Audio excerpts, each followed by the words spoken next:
And we were among the newest companies which were started in India, which was working in solar and water.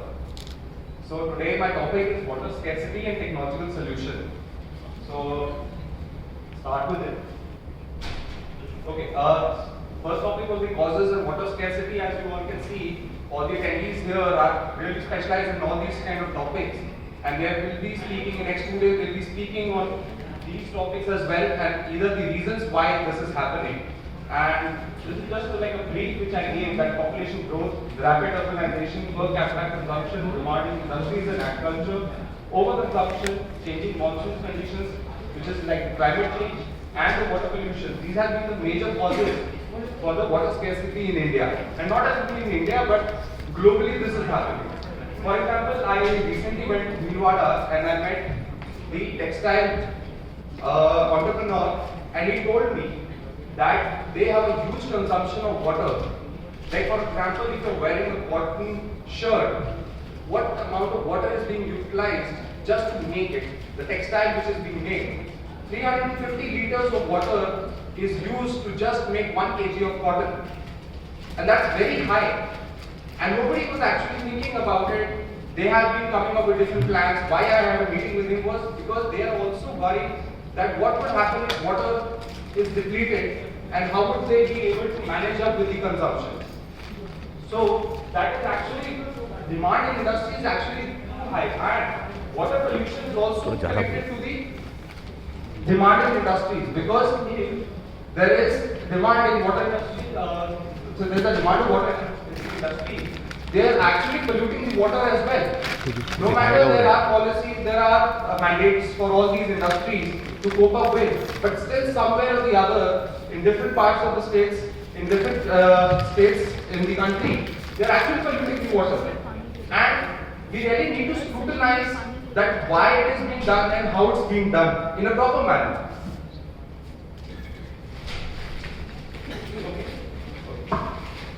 So this is the water situation right now in India.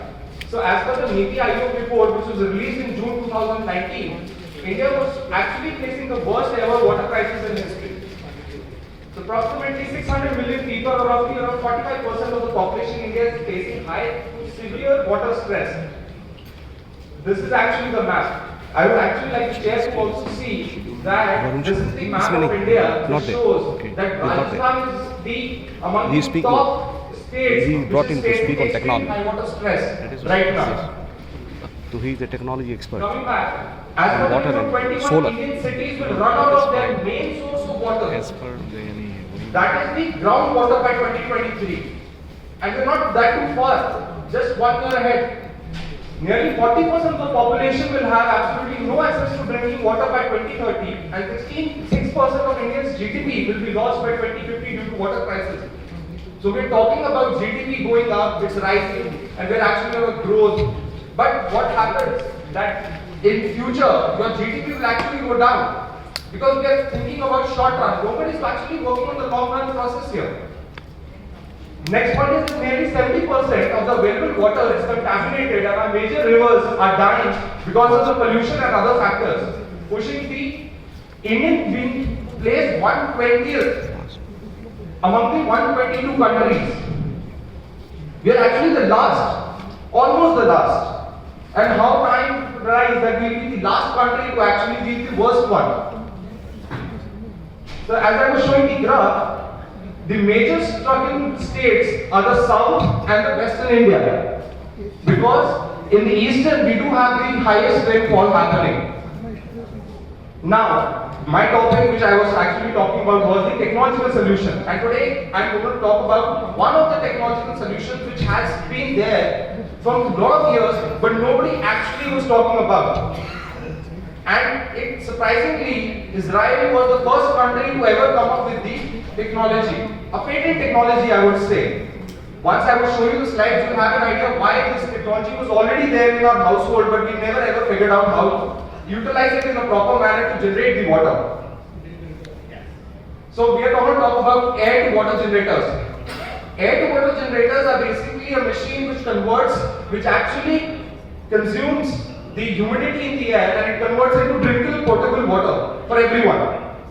And the best part is that once it is converted, it's a reliable source of fresh and clean drinking water requiring no infrastructure because it's portable and it only requires electricity.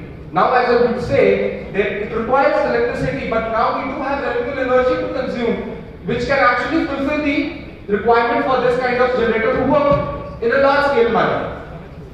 So, the model which I am discussing is, this is the case study of WaterGen. WaterGen is actually the first Israeli company and it's a startup. It started back in 2015. They were the first in the world to come up with this machine. So, this is basically, it's a plug and drink solution. This model which I am showing you, it generates 6,000 liters per day. And the best part is that you can actually connect, it's a modular unit. You can connect multiple and you can generate as much as you want.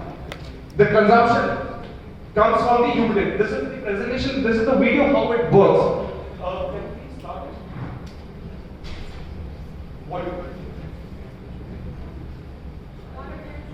Blower draws in air from the atmosphere. Dust and dirt removal. Internal air filters remove dust and dirt particles, ensuring the air entering the system is clean. Water production. The air is directed through WaterGen's proprietary patented heat exchange and condensed into water. Water filtration. The water created goes through purification and mineralization food-grade filtration systems. A UV lamp destroys microorganisms and breaks down harmful chemicals. Water storage. Water is stored in a built-in reservoir and is constantly circulated through a UV lamp to keep it fresh and clean. Drinking water. Premium, tasty drinking water is ready to drink. So what did we see here? We have co-process and then you straight have a drinking water available to you. Now, as I was saying, this technology was already there in our household, but we actually never figured out. This, you all must be having air conditioners in your house, right? This is similar to that. But we never actually thought about it, that it could be used in such manner as well. But why Israel came up to be the model case? Because they had a patent technology to reduce the consumption of electricity to generate that water. Because if we are actually making water and you are paying high cost for the electricity, then there is no point of using this technology. So therefore they had this patent technology coming up. India now, in 2019, India came up with the same technology, but they could not beat the patent which they had. The consumption of the Indian model is actually too high. And only government is promoting it, but it is not actually in the household manner. It has not been promoted to daily consumption in different households. Can you please play that? So these are the applications where they have actually been working on. So they provide to hospitals, army bases, rural villages, factories, mines and construction sites and greenhouses. And even to the disaster struck places as well. They have been providing to Syria and it actually works. They have been providing to African countries as well. These are the different models of WaterGen. How they actually bifurcated it was the first model was the 20 liter which could be actually be installed in any house. Second is your 220 liters that produces 58 gallons per day and you can actually, it's a portable model and you can actually carry it anywhere you want to. Third is your 900 liters which is actually for the institutions or maybe the colleges, universities where they can install it. And the last model is the 6,000 liters, which is an industrial solution basically.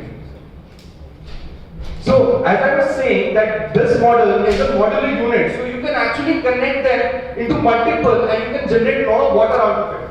Next slide, this is the video how this is the technology which Saudi has been adopting and they have come up with a model which generates 6 lakhs liters per day and they have been providing it to their cities as well. Welcome to the Blue Water Station. This water station generates 400,000 litres or 100,000 gallons of potable water every day from the humidity in the air. This is the first atmospheric water station in the world. Let's get started with the features and specifications of this unique water station. The Blue Water Station consists of 52 units of the equivalent Blue 10,000 atmospheric water generators. The units are contained within a space of 83 meters wide and 160 meters long. This is a total land space of 13,500 square meters. This water station can generate water from the humidity in the air with as little as 25% of relative humidity, and at a temperature as low as 5 Celsius. The total energy available is 6 megawatts, stored in appropriate solar and wind batteries underground, and converted to electricity to run the operation of the entire water station. The main source of energy, in this particular case, is generated from 5 wind turbines of 1 megawatt each, and 4,300 watts solar panels. Diesel or other fueled generators can be used. If the energy production is below 95%, an automatic cleaning system starts the cleaning process of a particular section of the solar panels, which is affecting productivity. In order to maximize the space, the Kohler Blue 10,000 units have been stacked 2 units high. A new fan system has been engineered, using fans with speed regulators that change as needed based on the environment. The humidity from the air, taken in by the powerful new fan system, passes through the condenser that is cooled by the refrigerant. The high temperature of the evaporator allows the condenser to take the moisture from the air to generate water. The moisture caught from the air is condensed to water. The water is collected in the bottom tank in stainless steel.